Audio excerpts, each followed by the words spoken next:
Boa noite a todos. Boa noite, estamos na Sociedade de Estudos Espíritas Francisco de Assis. Hoje é dia 21 de abril de 2022 e nós teremos a nossa palestra pública a respeito do Evangelho segundo o Espiritismo, no capítulo 16, dos itens 11 e 12, com a nossa querida irmã Rose Figueiredo. Então, vamos dar início na leitura do preparo no livro Minutos de Sabedoria, de Carlos Torres Pastorino. Caiu na lição 75, que diz assim: não se esqueça de que qualquer que seja a sua posição na vida, há sempre dois níveis a observar: os que estão acima e os que estão abaixo de você. Procure colocar-se algumas vezes na posição de seus chefes e outras vezes na posição de seus subordinados. Assim, você poderá compreender ao vivo os problemas que surgem dos dois lados e, desta forma, poderá ajudar melhor a uns e a outros. Então, Senhor, lhe pedimos nessa noite a sua permissão para iniciarmos os estudos da noite de hoje, a nossa palestra pública, e que possamos refletir, observando para nós mesmos toda a compreensão dos ensinamentos das suas leis, Senhor, essas que serão explanadas, explicadas por nossa amiga Rose, que ela possa ser intuída, abençoada, envolta pelo seu amor. Que todos os nossos corações, Senhor, possam ser envolvidos pelo seu amor, sua misericórdia, no entendimento de todas essas lições que nos chegam. Obrigado, Pai amado, por sua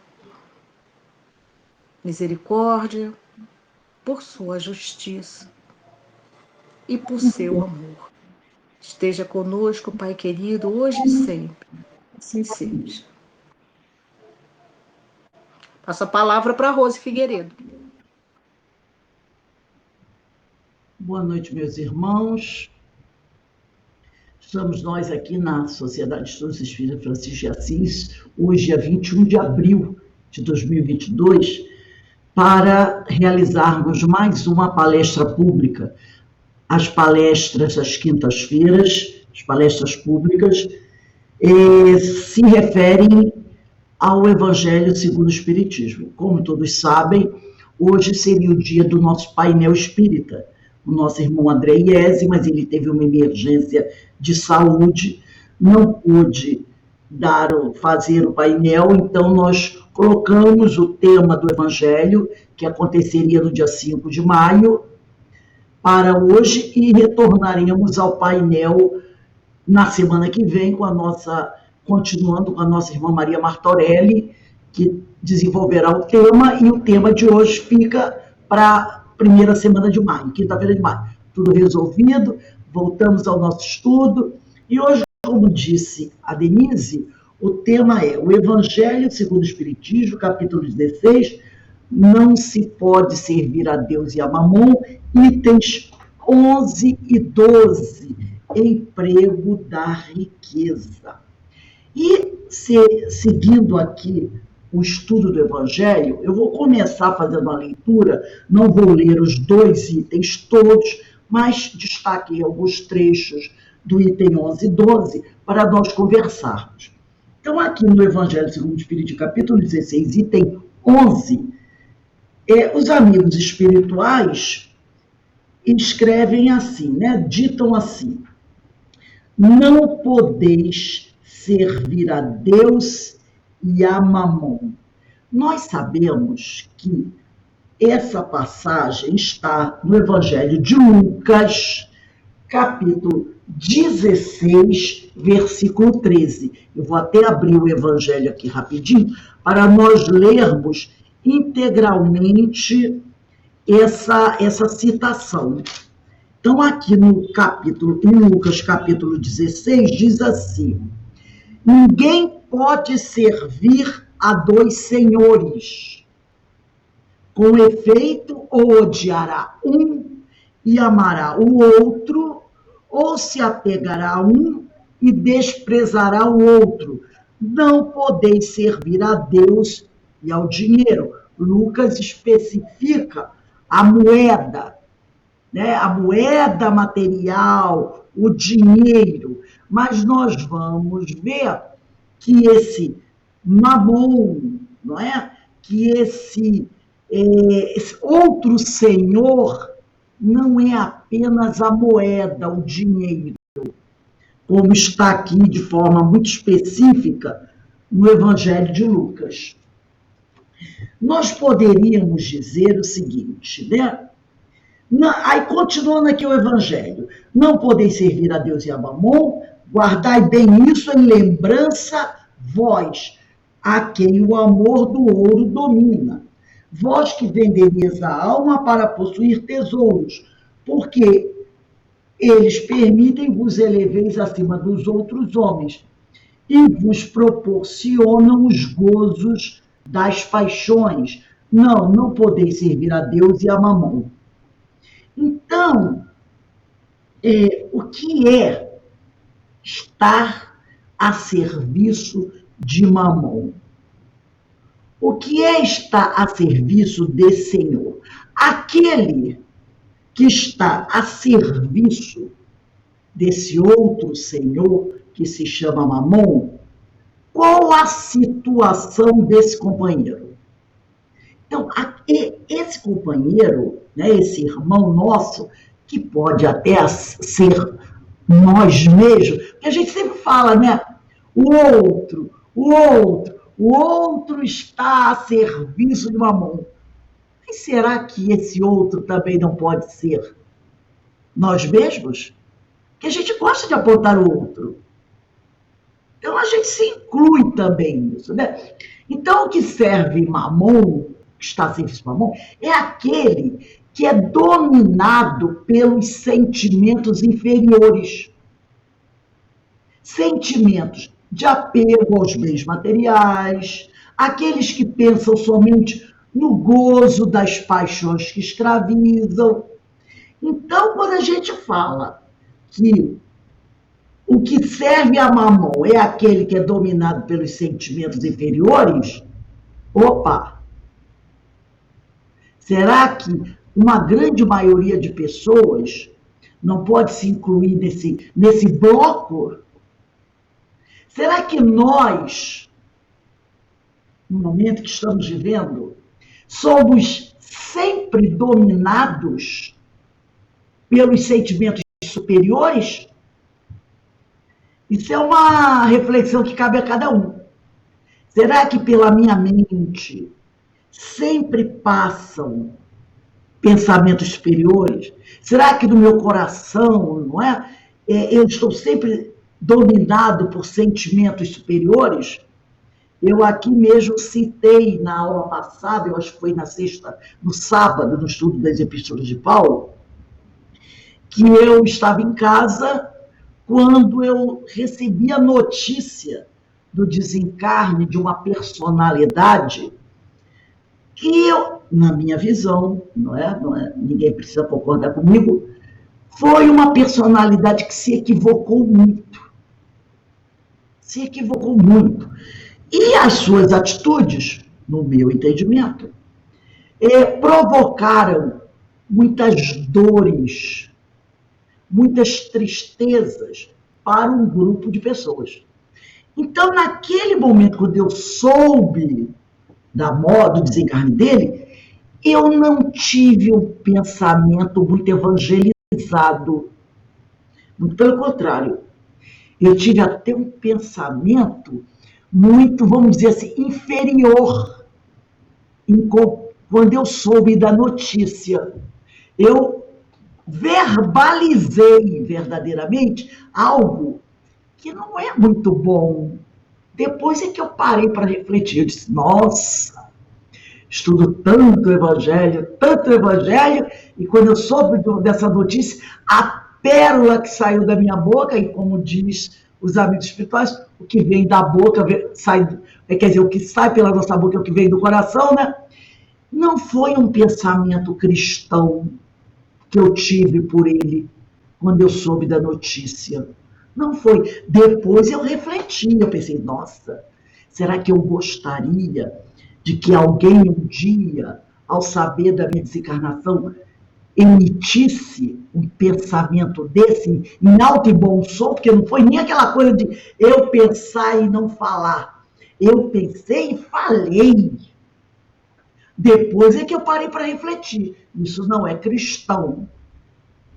Mas o primeiro impulso foi mandar ver.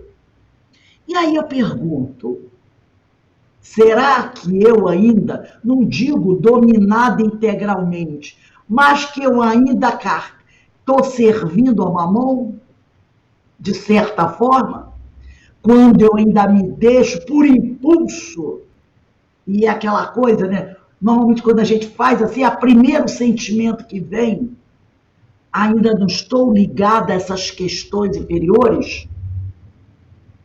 Então, quando ele diz não podeis servir a Deus e a Mamon, é uma chamada de alerta para todos nós. Então, não é só a questão do dinheiro, dos bens materiais, passa também pela questão dos nossos sentimentos. Porque, de repente, tem uma pessoa que pode estar, ela faz muitas doações, pratica muita caridade, divide muito com os pobres os seus bens, mas quando abre a boca para emitir um pensamento, é chapuletada em cima de chapuletada em cima dos outros. Então, esse que serve a Mamon é aquele que ainda é dominado pelos sentimentos inferiores, que ainda está muito ligado aos bens materiais, né? Pensando muito nos prazeres da vida, que ainda não concorda em fazer certas renúncias em prol dos seus companheiros, que ainda vive um pouco escravizado a essas questões do mundo, né? Por quê? Um dia, porque nós temos que nos libertar desse jugo?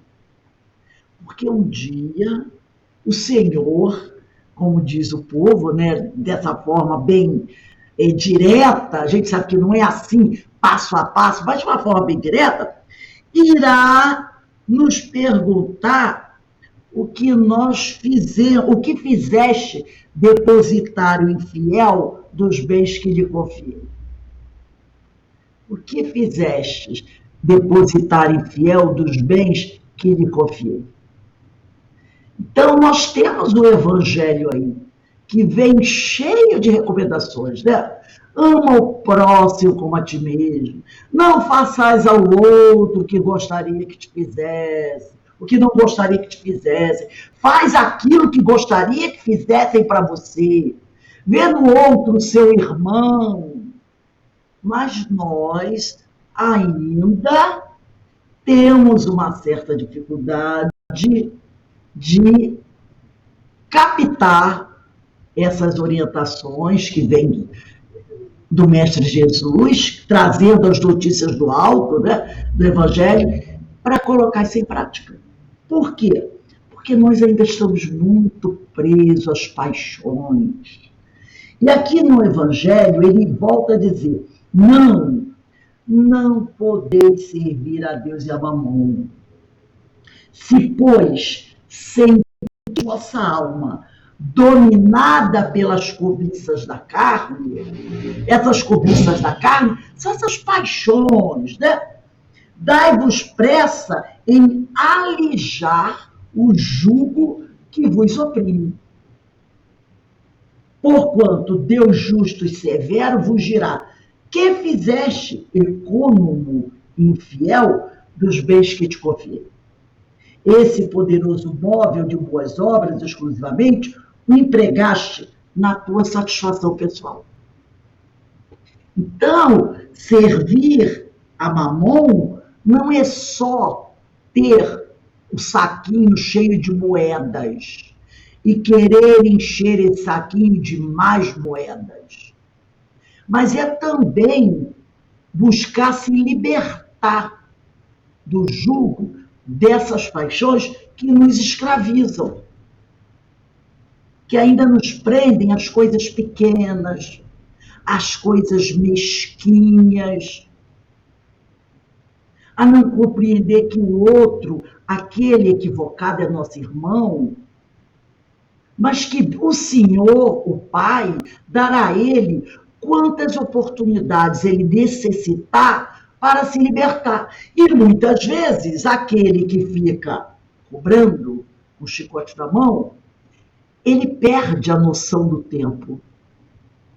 Quando ele desperta, aquele a quem ele chicoteava já passou por ele e foi embora. Aí a gente lembra da fábula da lebre e da tartaruga, não é? Aquele aqui a gente ficou o tempo todo ali parado, congelado, cristalizado, condenando, já se levantou, já se arrependeu, já se levantou, já reparou e foi embora. E nós ficamos lá ainda criticando. E quando a gente olha, perdemos o tempo e ficamos lá. Então, que a gente esteja sempre atento a isso. E continuando aqui no Evangelho, diz assim: qual então o melhor emprego que se pode dar à riqueza? Procurai nestas palavras: amai-vos uns aos outros. A solução do problema. E lembrando também o seguinte, gente: a riqueza, quando ele diz aqui, qual o melhor emprego que se pode dar à riqueza? Também não vamos pensar que riqueza é apenas dinheiro. Riqueza pode ser também boa vontade, pode ser também alegria, pode ser também a nossa inteligência. Entendeu? A gente ofertar ao outro as riquezas que nós temos. Tem pessoas que são ricas de esperança. Tem pessoas que são pobres de esperança. Tem pessoas que são ricas de alegria. Tem pessoas que são ricas de depressão, de tristeza, de má vontade. A gente não conhece assim? Então, existem riquezas e existem pobrezas. Então, a riqueza não é só o dinheiro.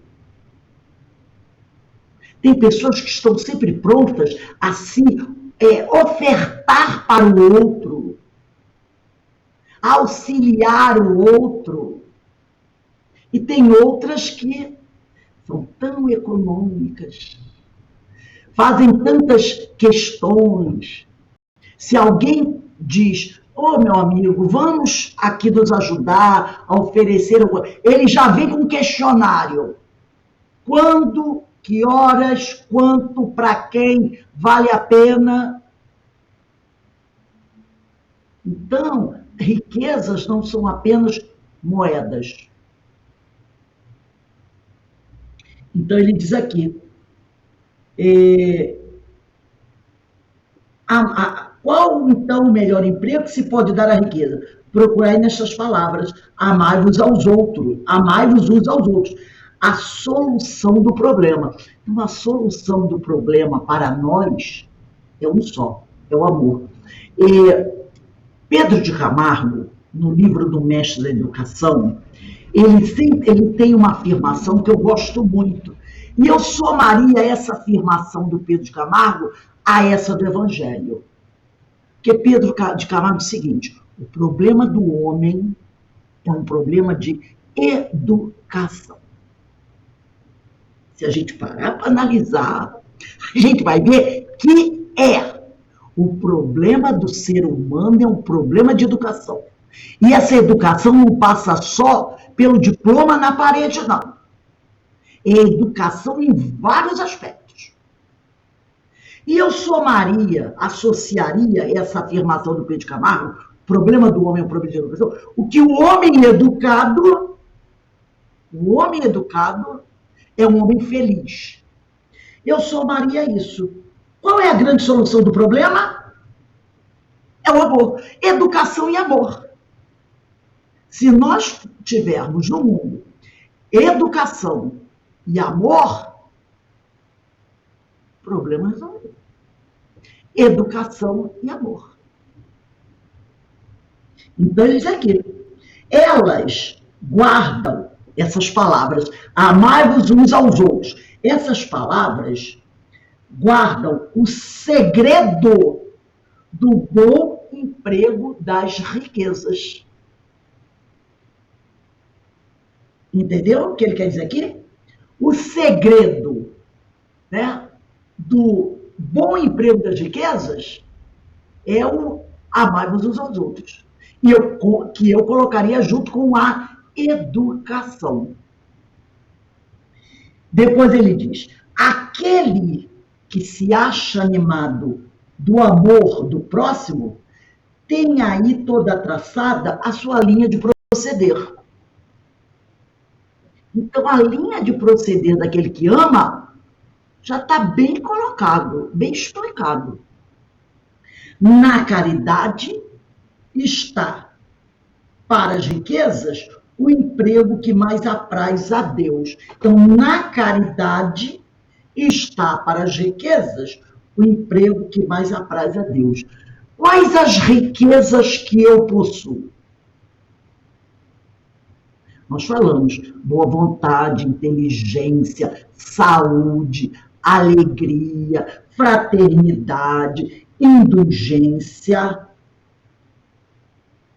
Então, na caridade está, para essas riquezas, o emprego que mais apraz a Deus.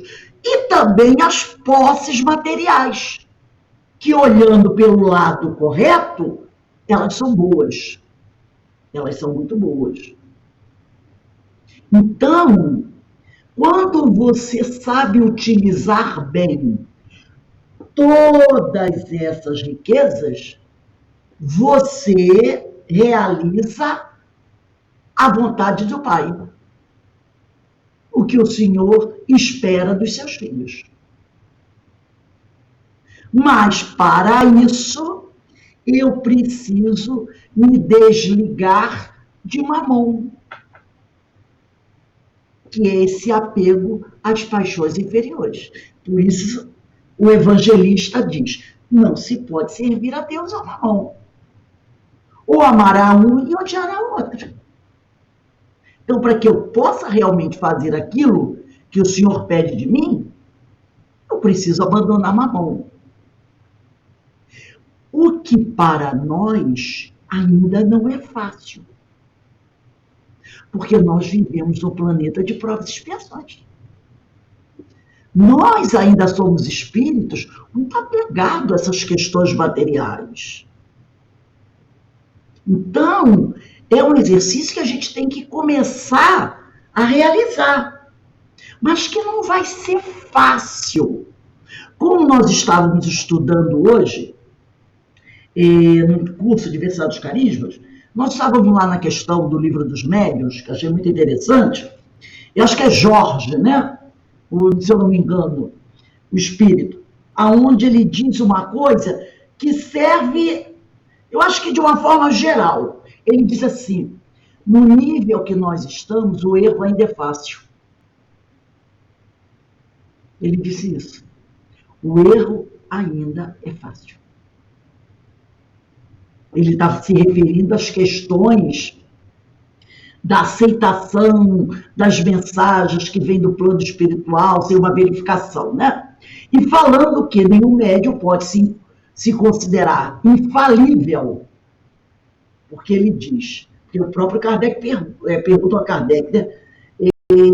Qual o médium mais perfeito, o melhor médium? E ele diz, aquele foi menos enganado. É aquele que foi menos enganado. Então a gente já sabe que todos serão enganados. E o Espírito, no livro dos médiuns, fala sobre isso. O erro, para nós, ainda é fácil. Então nós não podemos ficar jogando pedras nos outros, porque todos nós ainda vamos errar. Mas o Evangelho já nos alerta para isso, que não se pode servir a Deus e a Mamon. Então a gente faça o esforço para nos libertarmos de Mamon, para que realmente possamos estar aptos e prontos para servir o Senhor.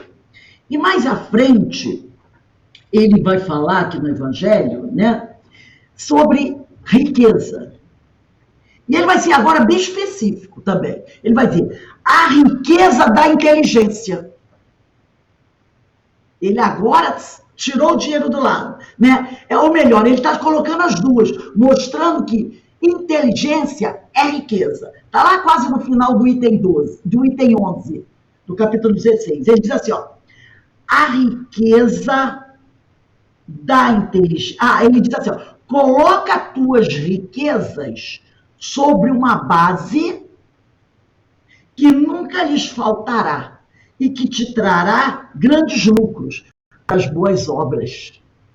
Olha só, coloca as tuas riquezas sobre uma base que nunca lhes faltará. Se nós colocarmos as nossas riquezas sobre uma base, uma certa base, essa riqueza nunca vai nos faltar. Que base é essa? Também estudamos isso essa semana. É o Evangelho. Lembra que nós vimos que o Cristo é uma raiz de uma árvore, que o Cristo é o alicerce de uma edificação. Quando eu falo Cristo, eu estou falando dos ensinos. E o Cristo também é a fé. A fé no Cristo, essa fé que nós temos que ter. Então são alicerces, né? Então eles colocam as tuas riquezas sobre uma base. Essa base são os ensinos do Senhor. É o Evangelho. Que nunca lhes faltará riquezas. E que te trará grandes lucros. Que grandes lucros são esses? A das boas obras. Entendeu? Então os grandes lucros serão das boas obras. A riqueza da inteligência, deves utilizá-la como a do ouro. As pessoas não têm muita preocupação, a pessoa que tem muito dinheiro, né? Diz assim, não, eu tenho que aplicar o meu dinheiro, ou na poupança, ou em outras aplicações aí, para poder render mais, não é assim? A gente não tem essa preocupação com o dinheiro, de fazer aplicações para ter mais dinheiro. O pessoal bota na poupança para render. Aí o outro diz, não, eu vou aplicar na Bolsa de Valores. O outro, não, eu vou aplicar em bitcoins. Por que ele está aplicando? Para que esse dinheiro possa render. É para isso que ele está aplicando. Então ele diz, a riqueza da inteligência deves utilizá-la como a do ouro. Derrama em torno de ti os tesouros da instrução. Derrama em torno de ti os tesouros da instrução. Derrama sobre teus irmãos os tesouros do teu amor. E eles frutificarão. O espírito é Chéveros. Então, ele está mostrando que essas riquezas não é só dinheiro, gente. É a inteligência, é a instrução, é o amor, é a indulgência. Então, ele manda que a gente derrame em torno de nós todos esses tesouros. E ele continua aqui agora no item 12. Ele diz assim: quando considero a brevidade da vida, agora é o Espírito Protetor, quando considero a brevidade da vida, dolorosamente me impressiona a incessante preocupação de que é para vós o objeto o bem-estar material, ao passo que tão pouca importância dais ao vosso aperfeiçoamento moral. Aqui pouco ou nenhum tempo consagrais, e que, no entanto, é o que importa para a eternidade.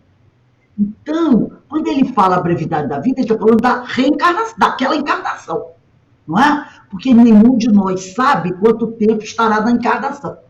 Uns 20, outros 40, outros 60, outros 80, alguns 105 anos. Em relação à eternidade, é um tempo efêmero, muito efêmero. O tempo que nós podemos passar encarnado. Então, ele diz, quando ele analisa essa brevidade de uma encarnação, ele vê, e com tristeza, né? Ele diz aqui, com tristeza, como nós nos preocupamos muito mais com o bem-estar material, mamon, e muito pouco com o nosso aperfeiçoamento moral.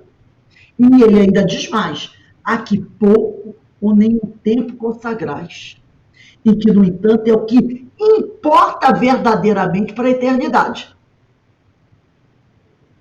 Então, nós, muitas vezes, estamos mais preocupados em atender as questões de mamon do que as questões do Senhor, que, na realidade, é uma bênção para nós mesmos. E depois ele vai dizer assim, credes, então, realmente, que, na realidade, é uma pergunta, né? Ele diz assim, credes, então, realmente, que vos serão levados em conta os cuidados e os esforços que despendeis movidos pelo egoísmo? Quer dizer, você acha que essa sua preocupação tão incessante com as questões da matéria vão ser levadas em conta na hora, né, dos seus últimos momentos? Será que é isso mesmo? Aí ele diz aqui, né, que despendeis movido pelo egoísmo, pela cupidez ou pelo orgulho, enquanto negligenciais do vosso futuro, bem como dos deveres que a solidariedade fraterna impõe a todos os que gozam das vantagens da vida social. Aí eu me lembro da parábola do Lázaro e do rico. Lembra dessa parábola do Lázaro e do rico? Lázaro que ficava sentado no portão da casa do rico e só recebia as migalhas do rico. E quando o rico chega no plano espiritual, Lázaro desencarna primeiro que ele, e ele olha e vê Lázaro numa posição privilegiada em relação a ele. Mas ele ainda é tão orgulhoso que ele não fala diretamente com Lázaro. Ele diz assim, Lázaro, lembra de mim? Eu era dono daquela casa onde você ficava sentado no portão. Lembra das migalhas que eu te dei quando você passava fome? Vem, Lázaro, me ajudar. Ele se dirige para o profeta, se eu não me engano é Moisés, eu não me lembro muito bem, acho que é Moisés, e diz assim, Senhor, manda Lázaro, entendeu? Ele ainda tem essa posição. Senhor, manda Lázaro. Ele não se dirige a Lázaro ainda. Ele pede ao profeta para mandar Lázaro. como se Lázaro ainda fosse aquele servo, aquele homem pobre, inferior socialmente a ele. Ele manda Lázaro ir lá avisar a minha família, para ela procurar ajudar mais alguém, aquela coisa nada toda. Então ele ainda tem aquela posição, mostrando o quanto ele estava ainda apegado. Então ele fala aqui, ele diz, né, credes que vos serão levados em conta os cuidados e os esforços que despendem movidos pelo egoísmo, pela cupidez, os atos materiais que você fez, movido pela vaidade, pelo egoísmo, pelo orgulho, e deixando de lado, negligenciando o vosso futuro, bem também como os deveres da solidariedade fraterna, né? Que a solidariedade fraterna impõe a todos que gozam das vantagens da vida social. Isso aqui é muito interessante. Ele diz aqui, ó, que nós que gozamos das vantagens da vida social, nós temos deveres que a solidariedade fraterna impõe a todos. Aqueles que têm pelo menos 2 refeições por dia garantidas, têm, né, deveres que a solidariedade fraterna impõe. Será que nós estamos negligenciando isso? Esses deveres? Nós temos que analisar. Eu nunca tinha refletido bem sobre essa frase aqui. Bem como dos deveres que a solidariedade fraterna impõe a todos os que gozam das vantagens da vida social. Por isso que Jesus diz, né? A quem muito foi dado, muito será pedido, né? Muito será cobrado a quem muito recebeu. Então, a tal das 2 refeições por dia é muito, porque nós sabemos, e nos dias atuais, né, nessa inflação absurda que nós temos aí, com a cenoura a R$15,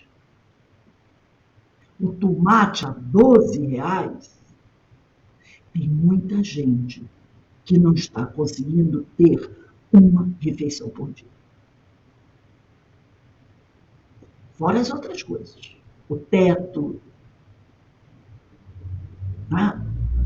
O remédio para o atendimento da sua saúde. Vai ver o preço de um remédio. Um leito no hospital com dignidade. Quantos nós vemos irmãos nossos que estão aí na penúria? E muitas vezes a gente deixa o remédio dentro da nossa casa, que a gente não usa mais, vencer a validade. E muitas vezes nós não fazemos aquela vida, que todo mundo tem uma farmacinha dentro de casa, né? Quem não tem, né?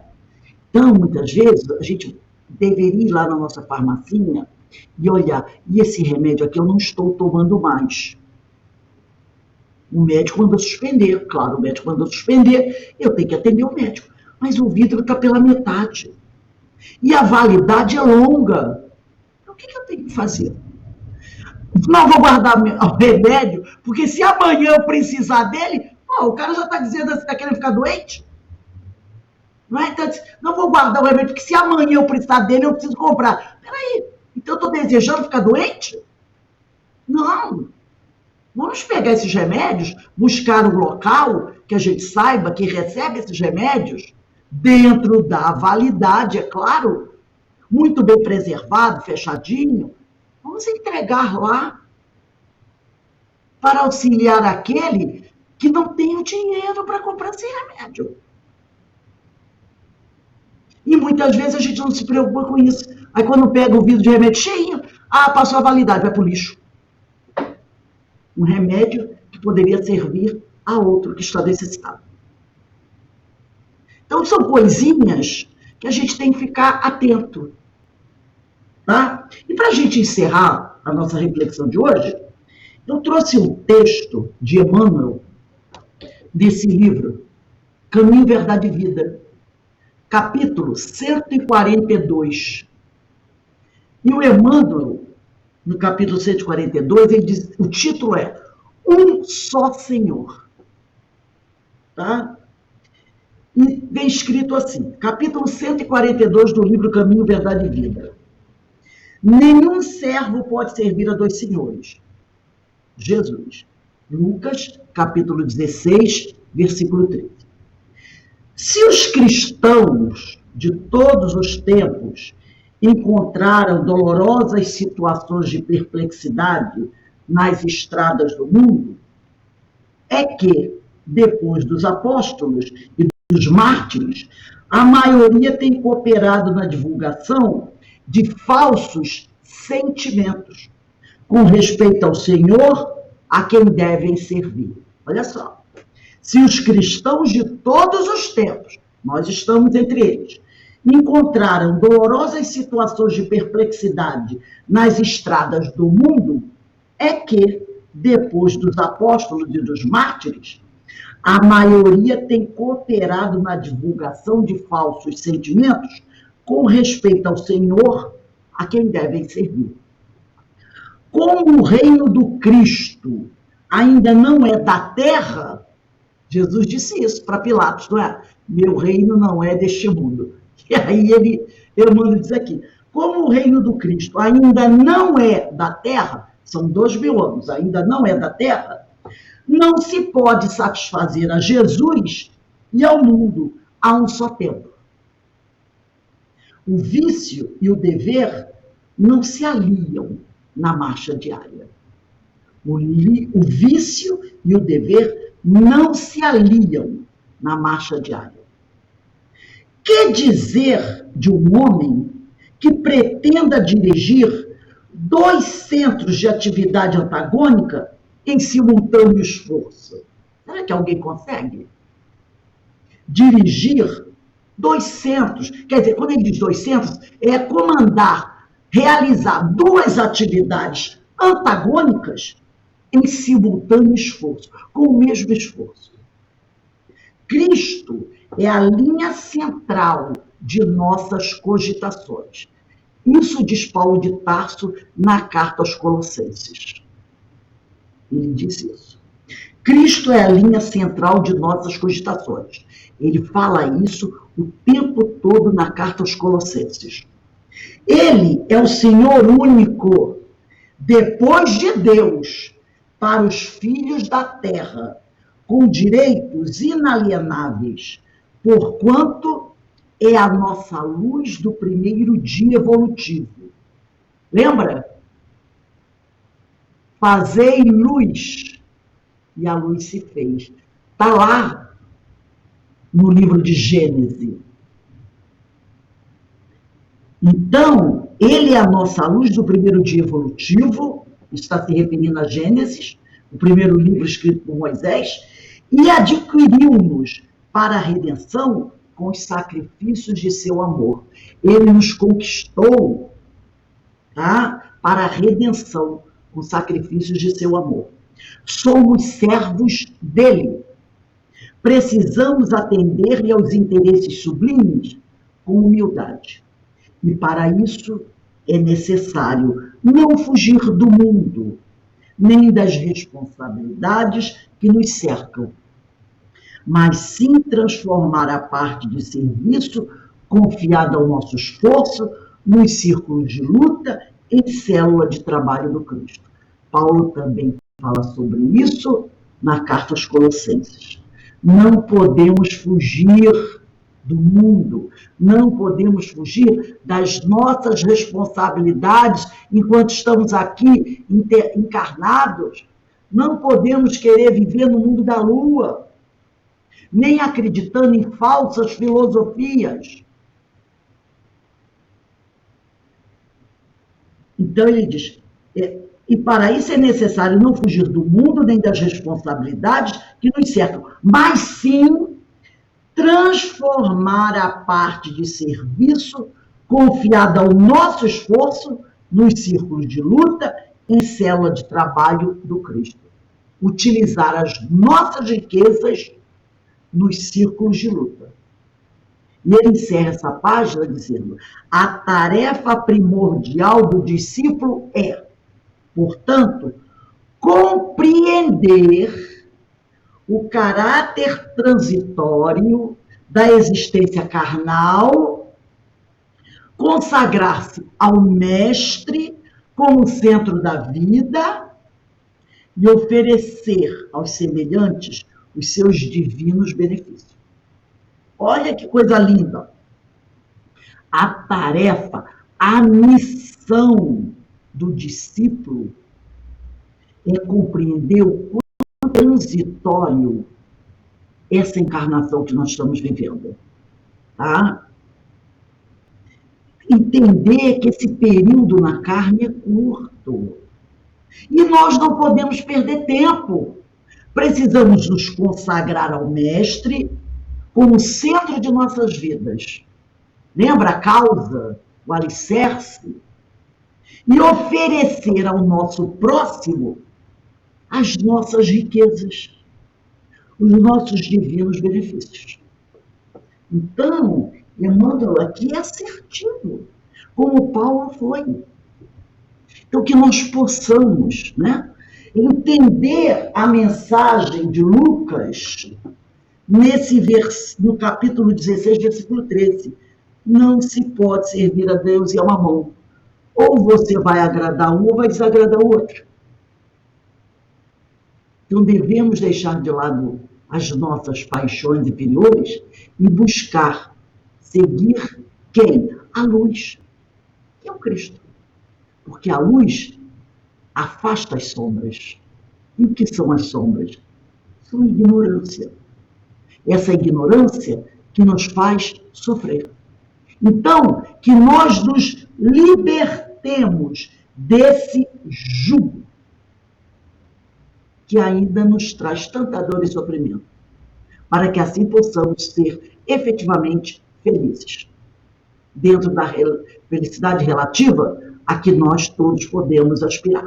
Bom, então eu agradeço a presença de vocês, o carinho de vocês. Mais uma vez eu peço desculpas por hoje não termos o nosso painel, mas se Deus quiser, semana que vem estaremos aqui com o painel e, se Deus quiser, também no dia 5 concluiremos esse painel espírita.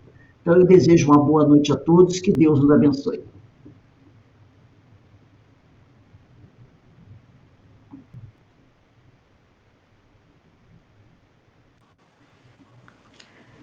Então, vamos